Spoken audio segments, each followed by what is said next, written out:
So, imagine you are sitting in this massive, brightly lit university lecture hall. Yeah, just picture it. You can hear, like, the low hum of the projector and the rustle of notebooks. Right. And the quiet chatter of hundreds of people settling into their seats. And then, the lights slowly dim. Exactly. And projected up on the enormous screen at the front of the room is a presentation deck that is about to prove something, well, incredibly uncomfortable. Highly uncomfortable. It is going to prove that your dedicated, sweaty, 1 hour morning run like the one you completely pride yourself on is mathematically and biologically useless at protecting your heart. Useless. I mean, if you spend the next 10 hours sitting perfectly still in an office chair, yeah. It's a staggering realization. It really is. It completely shatters that sort of health halo most people wear when they leave the gym. The data backing it up is poised to literally rewrite public health guidelines around the globe. And we are going to act as your personal guides through this exact presentation.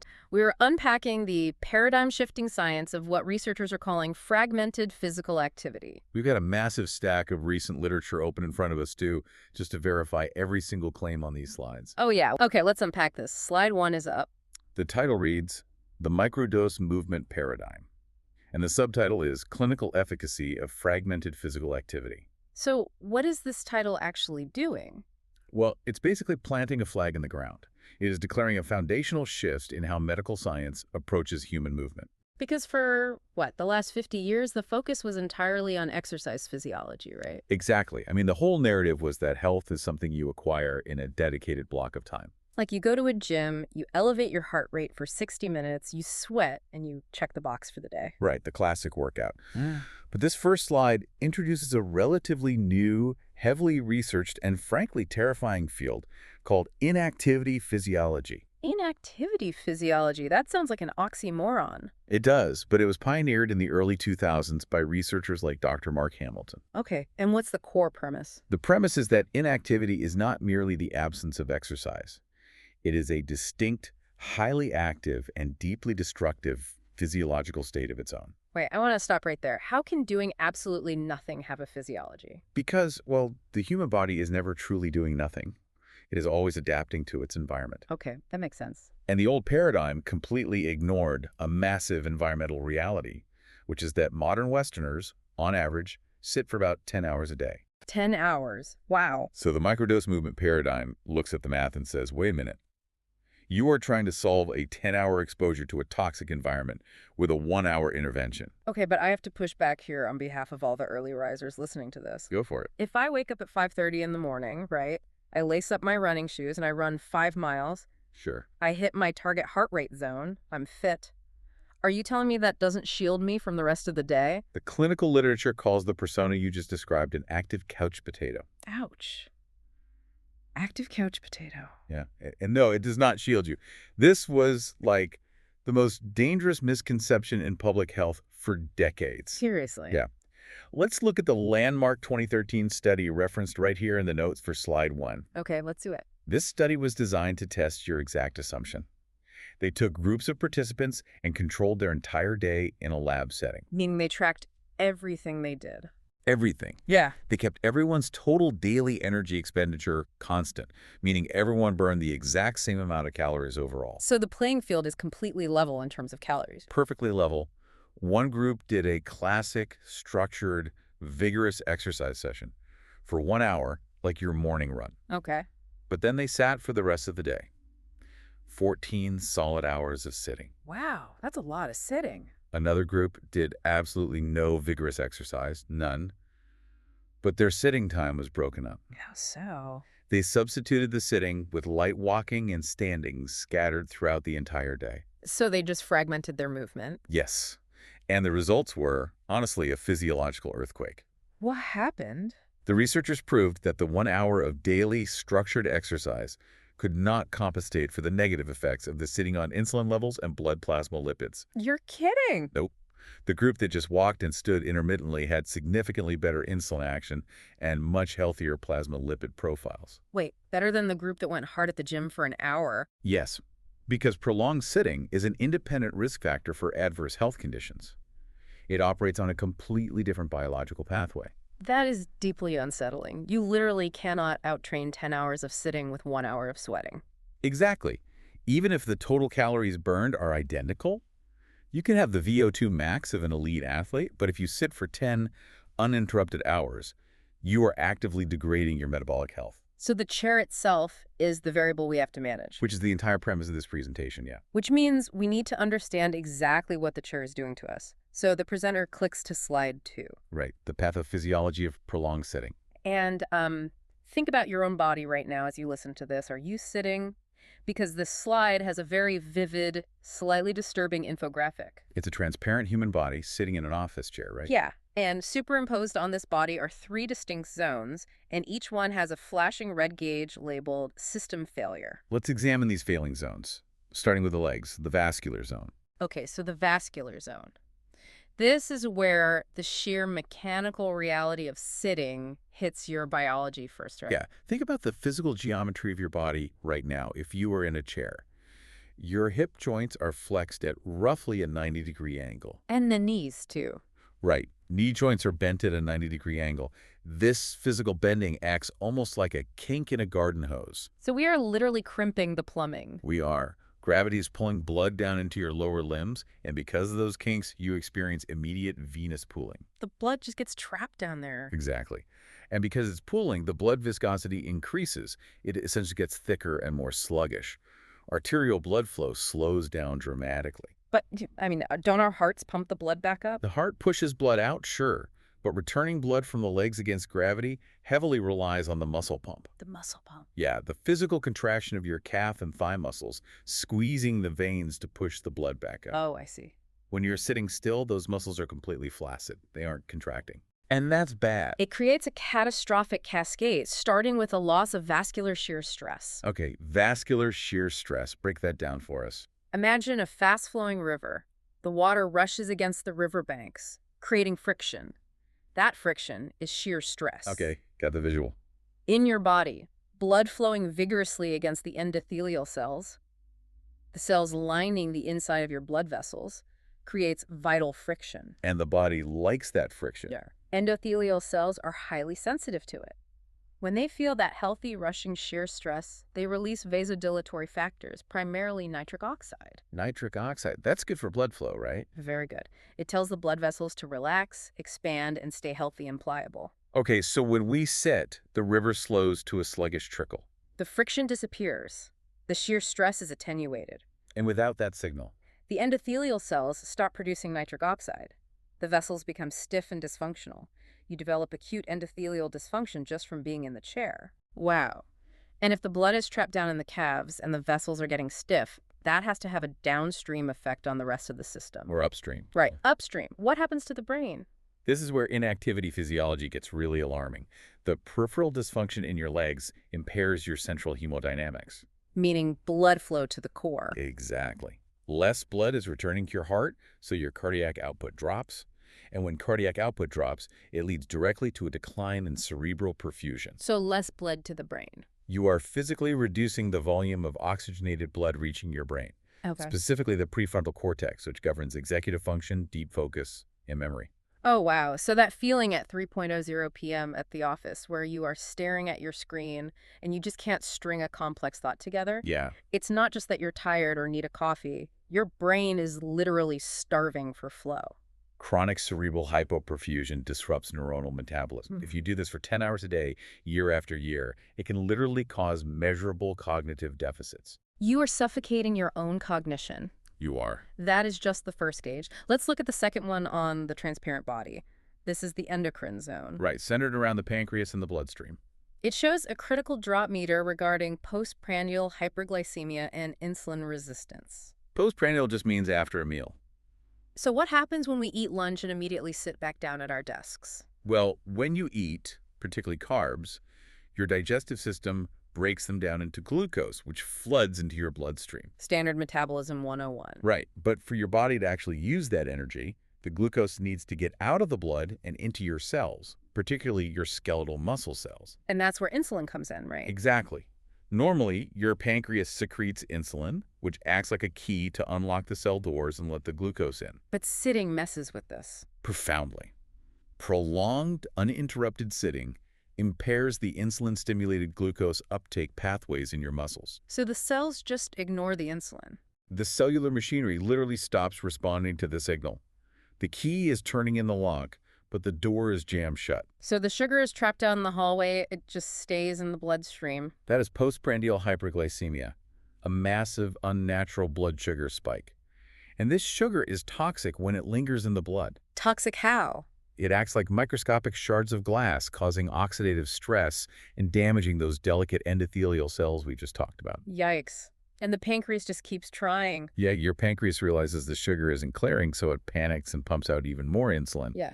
Now you have high blood sugar and high insulin. Hyperinsulinemia. Exactly. This state drives systemic inflammation and is the literal on-ramp to type 2 diabetes. All because the muscles aren't moving to accept the fuel. Yep. Which leads us to the third gauge on slide 2, the metabolic zone. The slide specifically highlights something called lipoprotein lipase, or LPL, downregulation. Right. The graphic shows these little fat molecules just floating unprocessed in the bloodstream. What is LPL and why is it failing? So lipoprotein lipase is an absolutely vital enzyme, and understanding it changes how you view posture. Where is it? It sits on the surface of the endothelial cells lining the tiny capillaries within your muscles.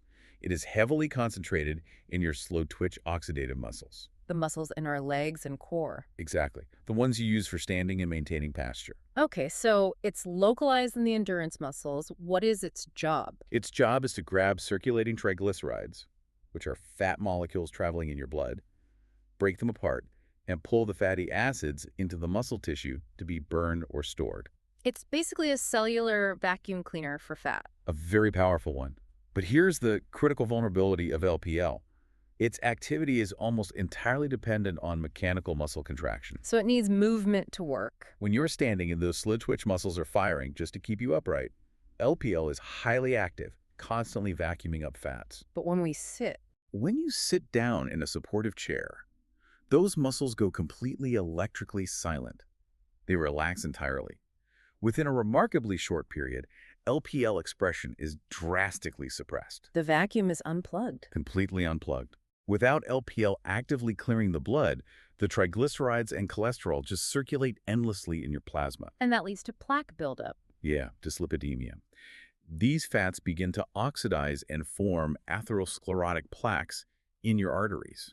If we think about our bodies like an engine, it's literally like pulling your car into the driveway, leaving it idling, and pouring high-octane fuel into the gas tank continuously. That's a great way to look at it. But you've completely shut off the engine's internal processing systems. The fuel has nowhere to go. It just overflows, pools around the hot engine block, and eventually causes a massive fire. The analogy holds up perfectly. We are feeding a system that is in a state of active physiological shutdown. Vascularly, endocrinologically, and metabolically, sitting is a state of dysfunction. So if sitting is fundamentally breaking these systems, the body has to have some kind of counterbalance, right? You would think so. I mean, we didn't evolve to spontaneously combust just because we aren't sprinting all day, which is exactly what the presenter is getting at on the next slide, slide 3. Right. Redefining how we burn energy. Slide 3 is essential for setting the baseline. It is titled Redefining Total Daily Energy Expenditure, or TDEE. Okay. The presenter has put up a chart labeled the Energy Expenditure Waterfall. Let me paint a picture of this for you. Please do. It's a large horizontal bar broken into different colored blocks representing all the calories you burn in a 24-hour period. The biggest block, taking up 60 to 70% of the bar, is colored gray and labeled basal metabolic rate, or BMR. Right, the baseline. Next to it is a small blue block, about 10% of the total, labeled diet-induced thermogenesis, or DIT. And the remaining section on the far right is red, representing physical activity. But that red section is split, right? Yes, into two stacked boxes. ET, which stands for exercise activity thermogenesis, and NEAT, which is non-exercise activity thermogenesis. This waterfall chart is the reality of human metabolism, and it really humbles a lot of people who think they can control their weight entirely in the gym. Let's look at the gray block first. BMR is the baseline energy your body requires simply to stay alive. It's the cost of breathing, keeping your heart beating, maintaining body temperature. And you can't really change that, can you? Not very much. It is largely dictated by your age, your gender, your genetics, and your total body size. It's the electricity required just to keep the lights on in the empty building. Then we have the blue block, diet-induced thermogenesis. Fat is the energy your body expends to digest, absorb, and metabolize the food you eat. Like processing a chicken breast takes energy. Exactly. And again, this is a relatively fixed cost, hovering around 10% of your daily expenditure. You can't hack it. So the only part we control is the red block. The only highly variable, controllable part of this entire equation is that final red block on the right, physical activity. And culturally, we obsess over the top half of that red block, the planned exercise activity thermogenesis, the EIT. Oh, totally. The spin class, the morning run, the weightlifting session. We pour billions of dollars into industries dedicated to maximizing that tiny top sliver. But the slide points a massive, bold arrow directly to the bottom half of the red block, the NEAT. And there's a text box here that is frankly mind-blowing. It says, NEAT can account for a staggering variance of up to 2,000 kilocalories per day between individuals of similar body size. 2,000 calories. It is the single most variable component of daily energy expenditure across the human population. So what exactly is NEAT? NEAT is the energy you expend doing literally everything that is not sleeping, eating, or participating in structured sports. Like walking to the car. Walking to the car, standing up to stretch, doing the laundry, pacing while on the phone, fidgeting your leg in a chair. So if you take two people who weigh exactly the same, say 280-pound men, one works on a construction site all day, and the other is a software engineer working remotely from a home office. The construction worker could easily burn 2,000 more calories a day than the software engineer purely through NEAT. He is bending, lifting, walking, and balancing all day long. And the software engineer? He might do a brutal 45-minute Peloton ride in the morning, burning maybe 500 calories in the eat category. But because his NEAT is near zero for the next 14 hours, his total energy expenditure is drastically lower. 2,000 calories is essentially an entire day's worth of food for many people. It's an astronomical difference. It is. And the sources note something really tragic here. Because of the shift to knowledge work and automation, desk-bound workers today expend roughly 140 kilocalories a day less than workers did in 1960. Just think about what life was like in an office in 1960. If you wanted to send a message, you walked down the hall to someone's desk. You stood up to use a filing cabinet. Today, you just send a Slack message without moving a single muscle except your fingers. Exactly. We have slowly, systematically engineered NEAT completely out of our lives. We have eliminated the spontaneous background movement that our biology evolved to expect. Which begs a huge question. If we engineered it out, can we just use our willpower to engineer it back in? Well, Slide 4 tackles this directly, and the answer is surprising. The title is NEAT's Biological Base. The visual here is fascinating. On the left, there is a slumped desk worker labeled low NEAT. On the right, someone is actively carrying boxes labeled optimized NEAT. But connecting them in the center is a complex graphic of a gear, labeled biological regulation via orexin pathways. This slide is telling us that choosing to move isn't just a matter of waking up and deciding to be a more active person. Right. This represents a massive shift in neurobiology. For a long time, we viewed NEAT as purely behavioral. You were either a fidgety person or a still person. But that's not true. Researchers have discovered that NEAT is actually a highly complex, biologically regulated process governed by neurochemical and endocrine pathways in your central nervous system. Your brain actively controls your urge to move. Yes. The slide highlights a specific hypothalamic neuropeptide called orexin. I've heard of orexin in relation to sleep. A lack of orexin is what causes narcolepsy, right? It regulates wakefulness. Exactly. So how does a wakefulness chemical relate to walking to the printer? Because wakefulness and spontaneous physical activity are deeply intertwined evolutionarily. Orexin is produced in the hypothalamus, the part of your brain that maintains homeostasis. Okay. Animal models have shown this brilliantly. If scientists centrally administer orexin into the brains of animal models, it directly and powerfully stimulates spontaneous physical activity. They start running on a wheel? Actually, no. Yeah. They don't do a workout. Instead, they fidget more, they change their posture more frequently, they explore their cages, and they increase their muscle tone. They just get generally buzzier. Exactly. And this biological drive is highly adaptive. When organisms are overfed in a caloric surplus, the orexin pathway naturally increases NEAT. To burn off the extra food. Yes, in an attempt to dissipate that excess energy as heat. The body senses too much fuel, and the brain subconsciously tells the muscles to start fidgeting. This actually results in a natural resistance to diet-induced obesity for some people. Conversely, When calories are heavily restricted, the brain decreases NEAT to conserve energy. You become sluggish and still. Yeah. This is exactly why people hit brutal metabolic plateaus when they go on extreme diets. Their brain turns down their background movement to save fuel. Precisely. So our bodies actually have a sophisticated, built-in thermostat for ambient movement. But our modern environment, the ergonomic chairs, the Zoom meetings, basically traps us in a cage that overrides the brain's thermostat. We are bolting ourselves down, yeah. But the slide gives us a way out. There's a highly actionable data point highlighted at the bottom. Substituting 2.5 hours of sitting with standing or light ambulation burns an extra approximately 350 kilocalories per day. That specific number, 350 kilocalories, is highly significant clinically. Why is that? When obesity medicine physicians look at long-term weight management, the threshold of daily caloric deficit required to see meaningful, sustained change is generally cited as between 280 to 350 kilocalories a day. So we don't need to run a marathon to cross the threshold. Not at all. By simply restructuring your day to convert 2.5 hours of sitting into light standing, or pacing, maybe taking all your phone calls, pacing the hallway. Or using a standing desk for the morning. Right. You trigger that 350 calorie burn. You cross the clinical threshold for weight management without ever putting on workout gear. You're just reclaiming the NEAT that modern life stole from you. That is incredibly empowering. NEAT is the slow, steady background radiation of our daily movement. It accumulates over 14 hours. It does. But the presentation shifts gears dramatically right here. The sources also detail a highly specific window of time where movement doesn't just burn calories, but acts like a targeted, high-powered pharmaceutical drug. Right. We're moving to section 3, and slide 5 is up.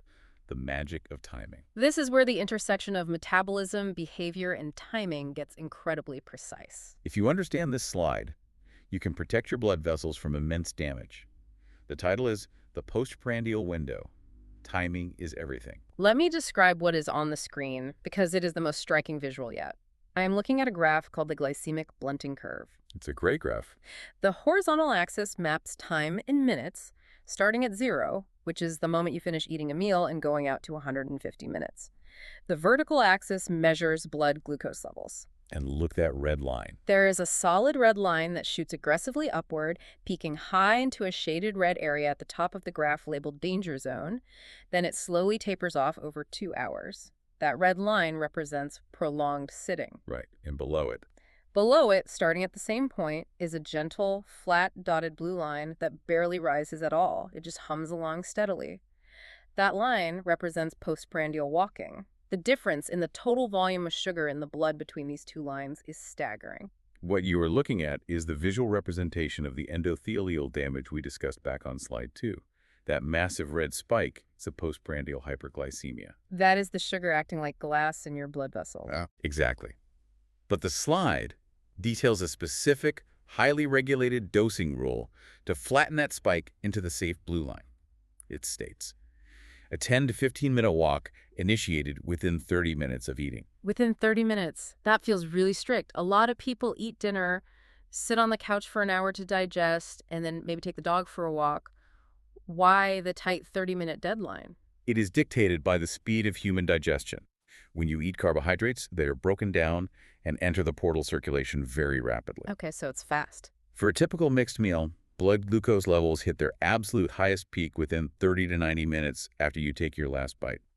If you delay your walk until an hour or two later, you have entirely missed the physiological window. Because the damage is done. The glucose spike has already peaked. The oxidative stress on your blood vessels has already occurred, and the massive inflammatory insulin dump from your pancreas has already been triggered. So taking a walk 2 hours later is like showing up with a fire extinguisher after the house has already burned down? Perfect analogy. You must walk while the sugar is actively hitting the bloodstream to blunt the curve. Okay, this is where I need to play devil's advocate because I'm looking at the notes and this feels too simple. Let's hear it. Let's say I am someone who already has severe insulin resistance. Maybe I have prediabetes or fully diagnosed type 2 diabetes. My insulin receptors are fundamentally broken. Right. They are blind to the signal to open the cell doors. So how does simply walking at a slow pace after dinner magically clear the sugar out of my blood if the insulin system itself is malfunctioning? This is the crux of the entire presentation. This is the biological magic of skeletal muscle. And it is the single most important insight of this paradigm. I am listening. When you walk, your muscles contract. That physical muscle contraction triggers a completely different biological pathway known as insulin-independent GLUT4 translocation. Insulin independent, meaning it doesn't need the broken insulin key at all. It bypasses the broken system entirely. Yeah. Let's get into the mechanics of this because it's fascinating. Inside your muscle cells, there are little transporter proteins called GLUT4. Think of them as the actual doors that let glucose inside. Okay, the doors. Normally, these doors are stored deep inside the cell. When insulin knocks on the outside receptor, the cell sends the GLUT4 doors to the surface to open up. But in someone with insulin resistance, that knock is ignored. The doors stay hidden? The sugar stays in the blood. Right. But physical muscle contraction activates a completely separate emergency system. When a muscle contracts, it burns ATP for energy. This lowers the energy state of the cell. And the cell notices this. Yes. The cell has an internal sensor called AMP-activated protein kinase, or AMPK. AMPK senses the drop in energy and essentially pulls the cellular fire alarm. It realizes the muscle is working and needs fuel immediately. So it takes matters into its own hands. Exactly. AMPK, along with intracellular calcium cascades triggered by the physical movement of the muscle fibers, physically forces the GLUT4 transporters to move from deep inside the cell to the cell membrane. It forces the doors open. Yes, pulling the sugar out of the blood down its concentration gradient. It does this without needing a single drop of insulin.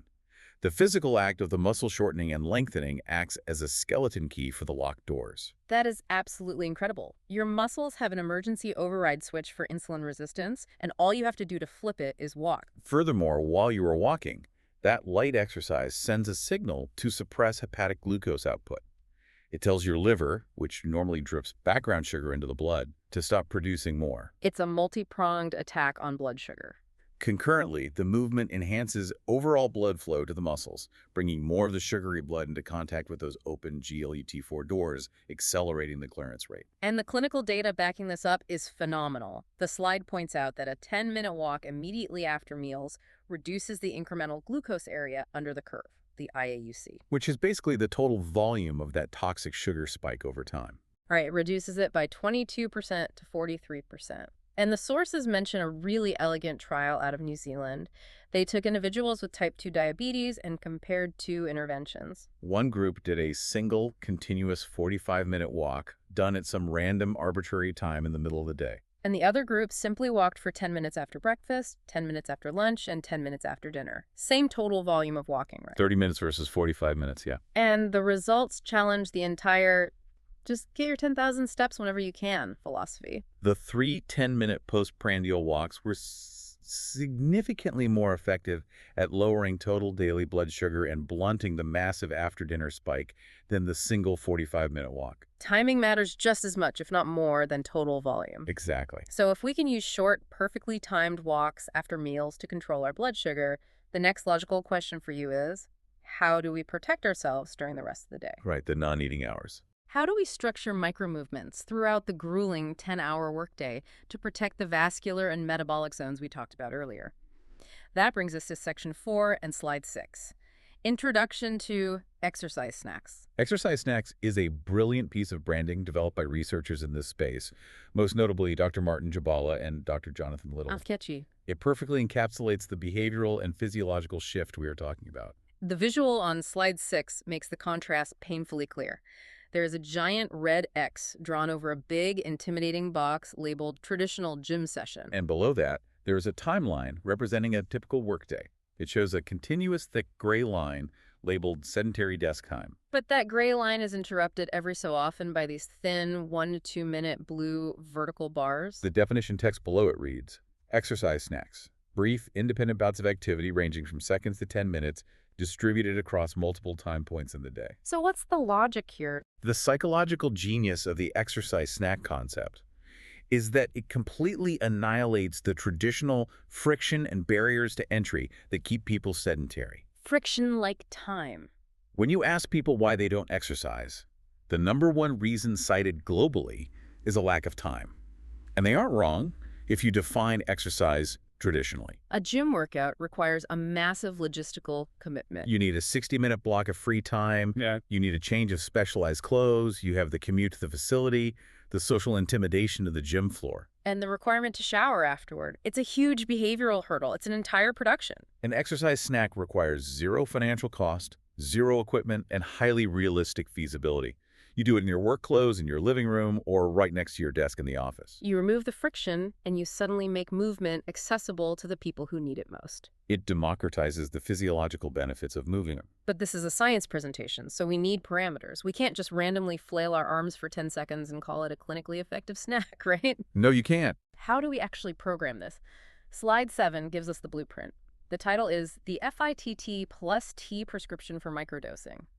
Anyone who has ever hired a personal trainer knows the classic FITT acronym. Frequency, intensity, time, and type. But this slide breaks it down specifically for snacking and adds a crucial plus T. Let's go through the matrix. First is frequency.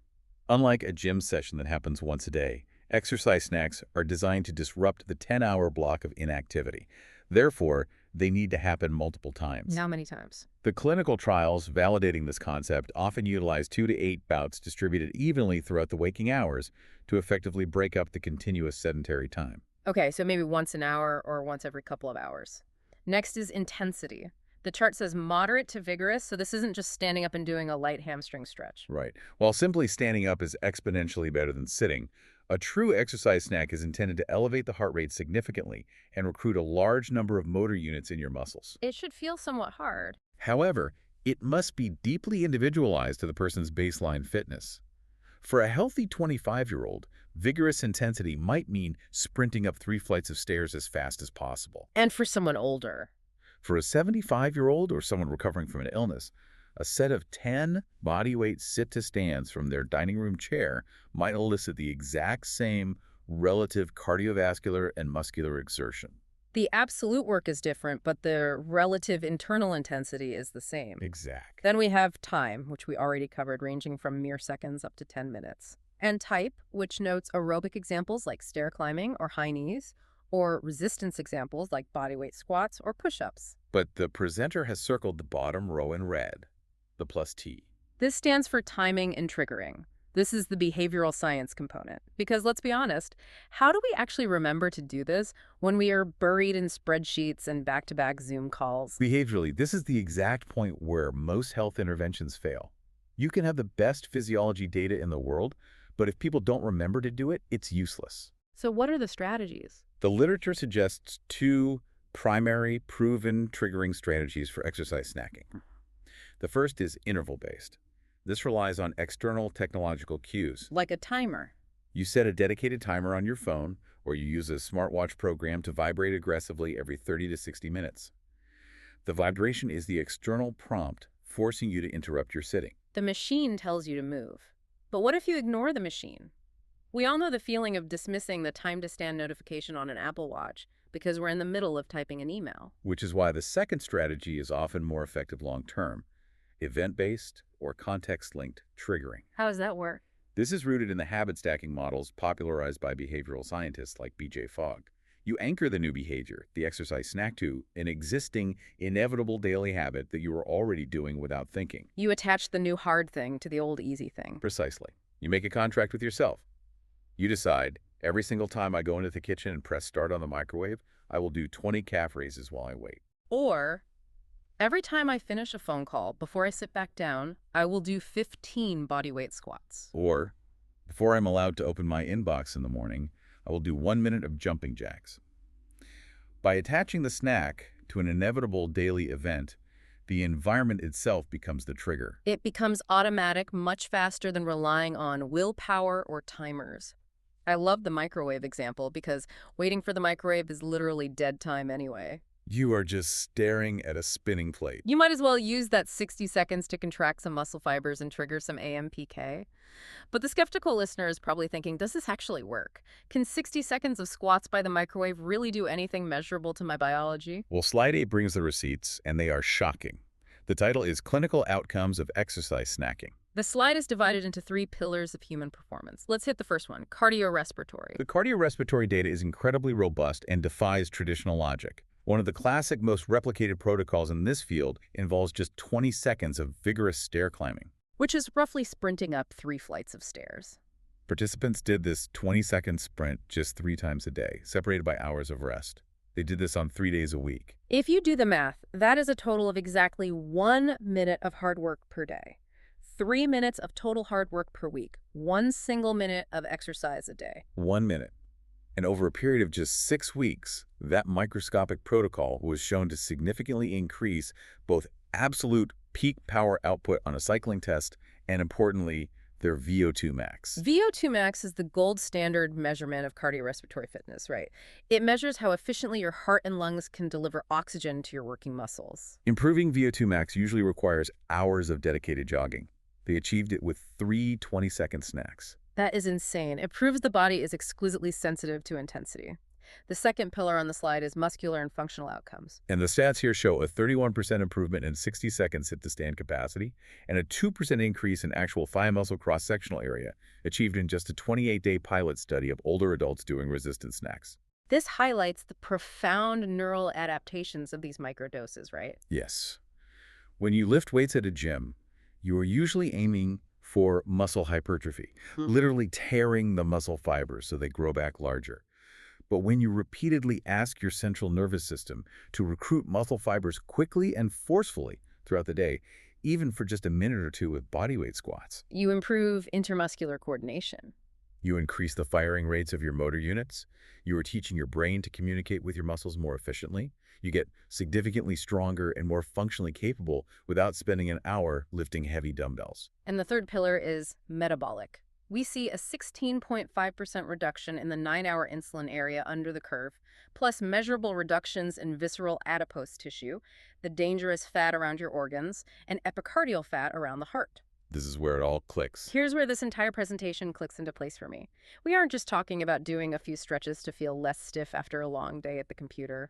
No, we are talking about genuine cardiovascular, muscular, and metabolic adaptations that rival the effects of systemic medical interventions. We're literally changing the structural architecture and the functional capacity of the body with mere minutes of effort scattered throughout the day. It forces us to respect the immense potency of acute physiological stressors.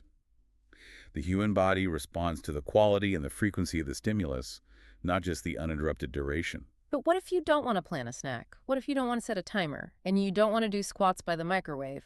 What if the intense effort just happens naturally as you go about your life?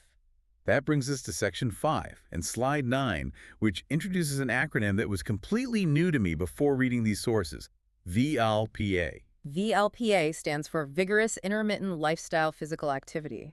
This is a concept that is currently gaining massive traction in epidemiology, right? Yes, and it differs from an exercise snack in one crucial way.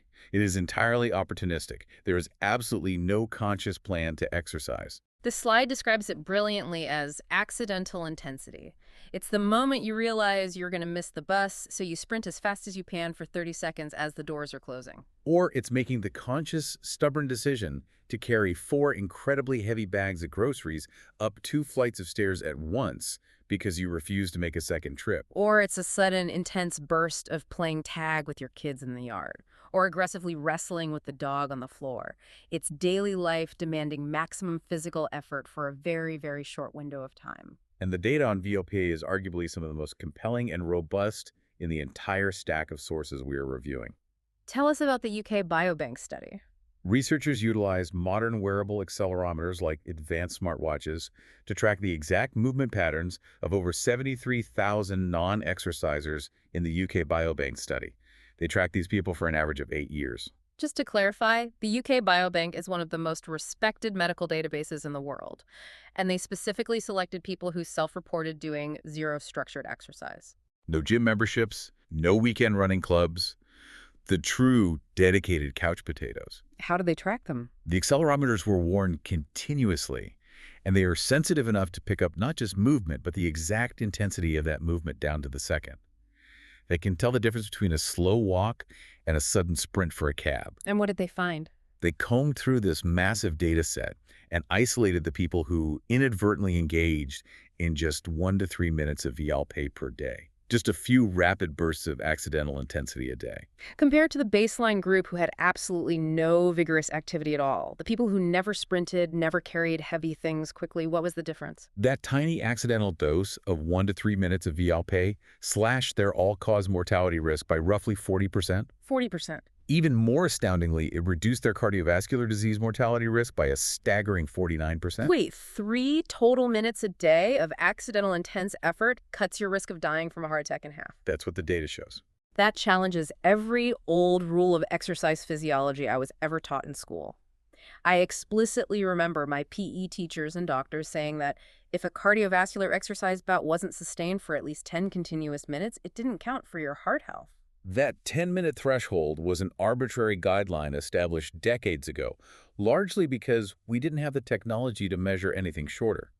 It has been completely debunked by this modern wearable accelerometer data. So what's the new understanding? The new data-driven understanding is that 1 minute of truly vigorous activity provides the equivalent physiological protection of roughly 2 to 3 minutes of moderate activity. Because of the intensity. The sheer intensity of the effort, the sudden massive demand for oxygen, the spike in blood pressure, the rush of adrenaline forces, an immediate and profound adaptation in your cardiovascular and autonomic nervous systems, even if that stressor only lasts for 60 seconds. Your heart doesn't know you're carrying groceries. It just knows it has to adapt to survive the demand. So we have planned exercise snacks, and we have the chaotic accidental bursts of veal pay. But I want to ask you about the ultimate trap. What if you are stuck in a situation where you physically cannot stand up to move? Oh, the trap. Say you are trapped in the middle seat on a 4-hour cross-country flight. Or you are locked into a relentless high-stakes Zoom marathon where you have to stay perfectly framed on camera and standing up to do squats is out of the question. Your blood sugar is rising, your LPL is shutting down. Are you just a victim to the chair? Enter slide 10 and a hyper-specific, almost unbelievable discovery, the seated soleus push-up setup. This is perhaps the most revolutionary and highly specialized micromovement we will discuss today. It was pioneered and intensely researched by Dr. Mark Hamilton at the University of Houston. He spent years trying to find a metabolic loophole for the seated position. The slide shows a detailed anatomical diagram of the lower leg. Let me walk you through the physical setup because it looks simple enough to do right now. Yes, let's describe it. You are seated in a chair. Your knees must be bent at exactly a 90-degree angle, and your feet are flat on the floor.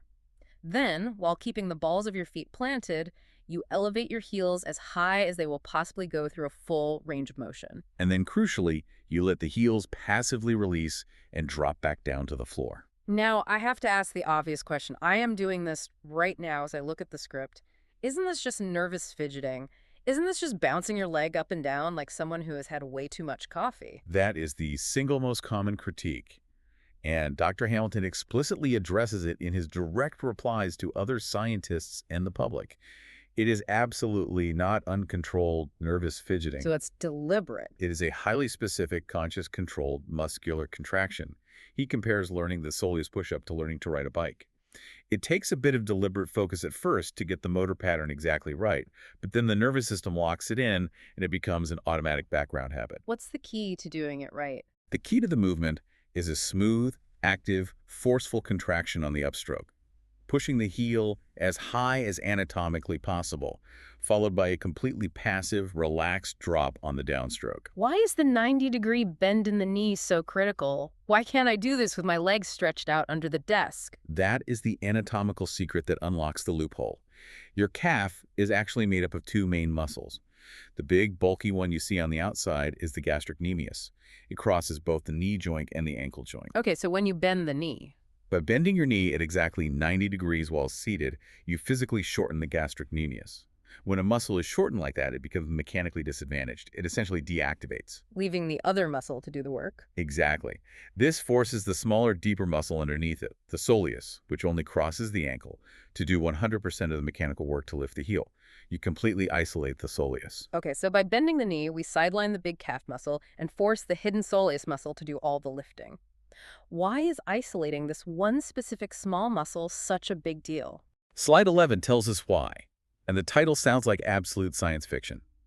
SPU glycogen-independent pathway. Why is the soleus muscle so biologically special? The soleus is a profound metabolic anomaly in the human body. To understand why, we have to look at how muscles normally get energy. Almost every other skeletal muscle in your body relies on breaking down local stores of glycogen, which are carbohydrates stored physically inside the muscle tissue itself, for quick energy. When you do bicep curls, your bicep burns its own local glycogen, depletes it, builds up metabolites and fatigues. You get the burn and you have to stop. Right. But the soleus operates entirely differently. It is composed almost exclusively of slow-twitch, highly oxidative muscle fibers. It was designed by millions of years of evolution to do one thing: keep us standing upright all day long without fatiguing. So it has incredible bottomless endurance. Unmatched endurance. Yeah. But the breakthrough discovery by Dr. Hamilton's team is how it fuels that bottomless endurance. The working soleus utilizes a glycogen-independent pathway. Meaning it doesn't use the stored carbs. Because it doesn't rely heavily on its own internal limited glycogen stores, it instead pulls its fuel directly out of the systemic circulation. It aggressively extracts blood glucose and blood lipids, those circulating triglycerides we talked about earlier, straight from your bloodstream to burn for continuous energy. Wait, it reaches outside of itself into the blood and pulls the toxic sugar and fat directly out of circulation to fuel its movement. Yes. It's the fat vacuum we talked about earlier, but supercharged. Exactly. It acts as a massive metabolic sink. And because it doesn't deplete local glycogen, it practically never fatigues. You can sustain these seated soleus push-ups for hours and hours while sitting at your desk or on an airplane. The clinical impact of this tiny movement must be staggering. Dr. Hamilton's lab research showed that sustaining this highly specific local oxidative metabolism can reduce post-meal blood glucose excursions by over 50%. It can cut the body's systemic demand for insulin by 60%, and it actively doubles the rate of fat oxidation in the fasting period between meals. All of this happens from contracting one deep calf muscle repeatedly while sitting motionless in a chair. It's literally like hacking your body's hardware. You are turning on a background app that just constantly runs, burning off the toxic byproducts in your blood while you answer emails. That is a perfect analogy. It is a biological workaround for the unavoidable dangers of the modern chair. All right, this is incredible. We have unpacked a lot of science, and we now have an entire robust toolkit of micro movements. We have NEAT, we have the 30-minute postprandial walk, we have high-intensity exercise snacks, we have the accidental chaos of VLP, and we have the seated soleus push-up. That's a lot of tools. But if I'm a clinician treating a patient or just a listener trying to design a healthy workday, how do I know which tool to pull out of the box? Slide 12 organizes this chaos perfectly. It kicks off section 6 with a chart titled The Pharmacopoeia Matrix. I absolutely love the use of the term pharmacopoeia here. It frames physical activity exactly as it should be viewed in the modern era, as a highly specific, targeted pharmaceutical intervention. Like prescribing drugs. If you go to a doctor with a severe headache, they don't prescribe you blood pressure medication. They prescribe an analgesic. Similarly, we need to prescribe specific movements to treat specific physiological deficits. Movement is not a monolith. Let's run through the matrix on the slide because it reads like a diagnostic manual. I'll give you a real-world situation, and you give me the movement prescription based on the matrix. Let's do it. Situation 1, you just went out to a massive Italian lunch with your coworkers. You ate a huge bowl of pasta. Your blood sugar is skyrocketing, but you have to be back at your desk in 45 minutes. What is the prescription? The prescription is a 10 to 15-minute postprandial walk at a moderate pace, initiated immediately, well within the 30-minute window. You need to use light muscle contraction to trigger AMPK, force that insulin-independent GLUT4 translocation, and clear the sugar out of your blood before it damages your endothelial cells. Perfect. Situation 2, you just got your lab results back, and your doctor says your cardiorespiratory fitness is terrible. You need to improve your VO2 max to protect your heart, but you are a single parent working 2 jobs, and you literally have 0 minutes of free time to go to a gym today. The prescription is interval-based exercise snacks, specifically stair climbing sprints. You find a staircase at work or in your apartment building. You give 20 seconds of maximum hard effort 3 times a day. You rely on the sheer intensity of the work to create massive vascular shear stress, elevate your heart rate, and force cardiovascular adaptations in just 1 minute of total daily effort. Situation 3. You are trying to manage your weight.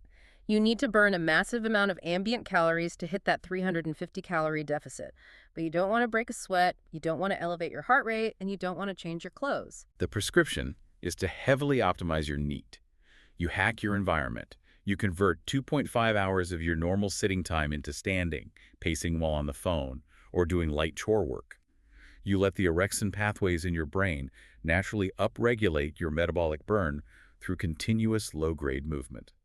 And finally, situation 4. You are trapped on a mandatory 4-hour Zoom call. Your blood sugar is rising from the sandwich you just ate at your desk. You can feel the brain fog setting in from cerebral hyperperfusion, but you absolutely cannot stand up or leave camera frame. The prescription is the seed and soleus push-up. You set your knees at 90 degrees under the desk, out of sight. You engage that glycogen-independent pathway pumping your heels to pull glucose and lipids directly from the blood for hours without fatiguing, acting as a metabolic shield while you sit. It is so empowering to have this menu of options. You are never completely helpless no matter what environment you are trapped in. But the sources point out that there is one specific population where this movement matrix becomes more than just empowering. It becomes literally life-saving. Let's look at slide 13. Resistance-based exercise snacks, or RES, and aging. As human beings age, we face a relentless, creeping biological threat called sarcopenia. This is the age-related loss of skeletal muscle mass, strength, and physical function. And sarcopenia is not just about looking weak. It is a primary driver of frailty, falls, loss of independence, and all-cause mortality in older adults. The traditional medical recommendation to fight sarcopenia has always been to tell older adults to go to the gym and lift weights. But adherence rates for that demographic are notoriously, tragically low. They face barriers like social intimidation, lack of transportation, fear of injury, or chronic joint pain. It's hard enough to get a 25-year-old to go to the gym, let alone an 80-year-old. The slide highlights a solution. Resistance-based exercise snacks using movements like simple bodyweight sit-to-stands from a chair or supported squats holding onto a kitchen counter. But how does doing 2 minutes of sit-to-stands effectively fight the massive systemic decay of sarcopenia? The magic of RES for older adults is understanding how strength actually works. The initial adaptations to resistance training are largely neural rather than hypertrophic. Meaning it changes the brain's electrical connection to the muscle before it actually builds any new physical muscle fiber. Exactly right. Strength is a skill, and it is governed by the central nervous system. Even brief, low-volume resistant snacks performed frequently throughout the day rapidly enhance motor unit recruitment, increase firing rates, and improve intermuscular coordination. You are constantly greasing the neurological groove. This leads to profound, rapid improvements in functional strength, which is the ability to get up off the toilet, unassisted, get out of a low car seat, or dynamically catch yourself if you stumble on a rug. The sources mention massive epidemiological data showing that simple metrics like grip strength and leg extension strength are the ultimate predictors of mortality. If your legs are strong, you survive. But the expert notes attached to this slide go even deeper into the biology, and this is where it gets really mind-bending. They talk about a concept called muscle-brain crosstalk. What exactly is happening there? This is genuinely one of the most exciting frontiers in modern physiology. For centuries, we viewed skeletal muscle as just a dumb mechanical pulley system attached to our bones. Yeah. But the new paradigm recognizes that skeletal muscle is actually a massive, highly active endocrine organ. It produces hormones. Yes. When muscles contract vigorously, even during a brief 2-minute exercise snack, they synthesize and secrete a complex cascade of signaling proteins into the bloodstream. These proteins are called myokines. And these myokine proteins travel away from the muscle. They travel systemically. And one of the most critical myokines they release is a protein called BDNF, or brain-derived neurotrophic factor. What does BDNF do? BDNF travels through the blood, crosses the highly selective blood-brain barrier, and enters the brain tissue. Once there, it acts literally like high-grade fertilizer for your neurons. It promotes neurogenesis, the physical growth of new brain cells in the hippocampus. It grows new brain cells. That's incredible. It enhances synaptic plasticity, which improves learning and memory, and it actively reduces neuroinflammation. The secretion of myokines from contracting muscle is literally a biological shield against cognitive decline, depression, and dementia. So when an older adult does a few squats by their desk or when you sprint up a flight of stairs, you aren't just keeping your leg muscles strong. You are chemically bathing your brain in anti-aging factors. Your muscles are sending a survival signal to your mind. That is profound. Okay, we have the deep science, we have the matrix of movements, and we clearly understand the life or death stakes. But human behavior is incredibly stubborn. How do we ensure people actually do this in the messy, chaotic real world? Efficacy in a lab is great, but we need real-world compliance. This brings us to our final section, Section 7, and Slide 14, Implementation Funnel. You hit the nail on the head. The implementation funnel is all about the behavioral science of adoption. It is about making the friction of this new behavior as close to zero as possible. The slide lists several psychological strategies. The first one listed is zero-time interventions. I absolutely love this concept. Zero-time interventions are the holy grail of behavioral change because they neutralize the lack of time excuse entirely. These are physical activities that do not add a single net minute of time to your daily schedule. How is that possible? You achieve this by weaving the physical movement directly into a mundane activity you are already forced to do. You do aggressive calf raises while brushing your teeth for 2 minutes every morning and night. You balance on one leg to build ankle stability while washing the dishes. You do wall sits while listening to an audio-only conference call? You are simply stacking the metabolic demand on top of an existing non-negotiable temporal commitment. It's multitasking, but for your biology. Exactly. The second strategy is the use of wearables for prompting, which we touched on earlier, letting the smartwatch be the bad guy that taps your wrist when you've been pooling blood in your legs for 45 minutes. But there is a fascinating, highly specific data point highlighted at the bottom of the slide: the evening metabolic shield. What makes the evening hours so biologically special for microdosing? The sources point to a massive landmark 2025 study published in Nature Communications. It involved over 70,000 participants. The researchers analyzed exactly when people did their moderate to vigorous activity. And what did they find about the evening? They found that for adults, particularly those who were overweight or had type 2 diabetes, doing these exercise snacks or taking postprandial walks, specifically in the evening window between 6:00 p.m. and midnight, provided the absolute lowest overall risk for cardiovascular disease and microvascular diseases. Microvascular diseases being things like the peripheral neuropathy in the feet or the vision loss associated with diabetes. Yes, the brutal damage to the tiny microscopic blood vessels caused by chronic high blood sugar. The evening window acts as a supreme metabolic shield for 3 interconnected reasons. First, human beings typically consume their largest, most carbohydrate-heavy meal at dinner. Consequently, blood sugar hits its highest, most dangerous daily peak in the evening. An evening walk acts as a direct, immediate circuit breaker, crushing that massive spike.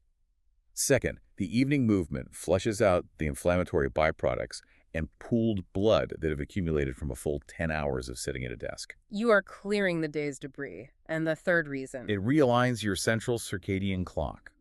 Light evening activity optimizes how your liver and skeletal muscles process fat and carbohydrates overnight while you sleep. It sets you up for a fasting period of optimal fat oxidation. So if you feel overwhelmed by all of this, and you can only manage to carve out one dedicated block of movement all day, the data says make it the 15 minutes right after your biggest evening meal. That is deeply actionable advice. It really is. And that brings us to the very end of the deck. The presenter clicks to slide 15, the fragmentation of sedentary time. This is the grand synthesis. It is a recap of the 4 final takeaways from everything we just discussed. Let's read them off together. Number 1, sitting is an active threat. It is an active state of physiological shutdown. 10 hours of sitting requires active, fragmented mitigation throughout the entire day, not just a single isolated gym session in the morning. Number 2, the 30-minute post-meal rule. A 10 to 15-minute walk initiated within 30 minutes of eating is non-negotiable for vascular and glycemic health. It uses muscle contraction to completely bypass insulin resistance and open the cell doors. Number 3, vigorous intensity saves lives. Just 1 to 2 minutes of intense, opportunistic effort, Vilhay, done 3 times a day, slashes mortality risk by 40%. The human heart deeply respects and adapts to brief intensity. And number 4, movement is a microdose. From soleus push-ups isolated quietly under your desk to jumping jacks by the microwave, your ultimate health span is built in the margins of your day. When you look at all 4 of these takeaways synthesized together, you realize that this presentation represents the ultimate democratization of human health. For decades, the massive wellness industry told us that we needed an expensive gym membership, specialized moisture-wicking clothing, an hour of uninterrupted free time, and elite genetics to be truly healthy. But this new scientific paradigm shatters that exclusionary model. It tells us that the most potent, life-saving medicine available to you is completely free, takes exactly 2 minutes to administer, and can be done in your work clothes in your kitchen. It just requires a fundamental working understanding of your own internal physiology. It is a total reframe of what it means to be an active human. You don't have to identify as an athlete to be metabolically optimized. So think about your own day right now. Look at your schedule for tomorrow. Stop seeing it as an unbroken, daunting block of mandatory sitting. Look at it as a canvas of opportunities. Look for the dead time. Look for the commercial breaks on TV, the time waiting for the shower water to get hot, the awkward 5-minute transition between Zoom meetings. Insert a 2-minute microdose of movement into those gaps. Your body, your blood vessels, and your brain are waiting for the signal. And as you think about sending those vital signals, I want to leave you with one final, sobering thought to ponder, building directly on what we discussed regarding muscle-brain crosstalk. We established the biological fact that every single time your muscles contract, they act as an endocrine organ. They secrete signaling molecules like myokines and BDNF that travel directly through your blood to your brain to reduce dangerous inflammation, clear out metabolic waste, and spark the growth of new, healthy neural connections. Your muscles are literally talking to your brain, bathing it in protective chemistry all day long. But they only speak when they are moving. If you sit entirely still, locked in an ergonomic chair for 10 hours a day, well, what is that silence doing to your mind? That is a chilling and incredibly powerful question to end on. The silence of the muscles is the starvation of the brain. You have to keep the conversation going. Keep those muscles talking to your mind all day long. Thank you for joining us in the lecture hall today, for grappling with this paradigm shift, and for exploring this incredible presentation with us. We will see you next time on The Deep Dive.